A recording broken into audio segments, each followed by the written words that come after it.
We are now in Acts 17, verses 1 and 2. Now, when they had passed through Amphipolis and Apollyon, they came to Thessalonica, and there was a synagogue of Jews.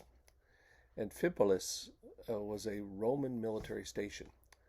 Apollonia was 30 miles away on the Roman road. Thessalonica was another 37 miles. So these places are quite a distance from each other. And this was an important port city, about 100 miles, 3 days walk from Philippi. Modern Thessaloniki is still there. It's a thriving city, but it is a port. It's a beautiful, beautiful city. Paul went first to the synagogue, preached the Jesus crucified and risen again to the Jews and God-fearing Gentiles there. There were several notable aspects to his presentation of Jesus. Verse 2, and Paul went, as was custom, on 3 Sabbath days, so 3 weeks, and he reasoned with them the Scriptures. Romans 1, verses 16 and 17, for I'm not ashamed of the gospel, for it is the power of God for salvation to everyone who believes, to the Jew first and also to the Greek.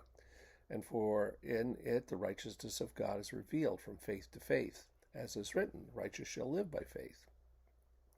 The quote comes from the Old Testament. The message was to be first taken to the Jews and then the Gentiles. He reasoned with them for 3 weeks, discussing the Scriptures about Christ in the Old Testament. Now, could you teach Christ from the Old Testament? If you're going to be a New Testament Christian, should be able to teach Christ from the Old Testament. During the week, he was working to support the ministry. 2 Thessalonians 3, verses 7 and 8.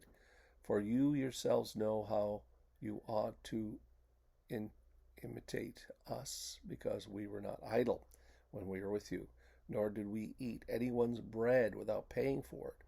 But we, with toil and labor, we worked night and day, that we might not be a burden to any of you. 1 Thessalonians 2:9. For remember, brother, our labor and toil. We worked night and day, that we might not be a burden to you, while we proclaim to you the gospel of God. You are witnesses that God also, how holy and righteous and blameless was our conduct toward the believers. Some ministries are bivocational. Paul and his companions knew the value of $1.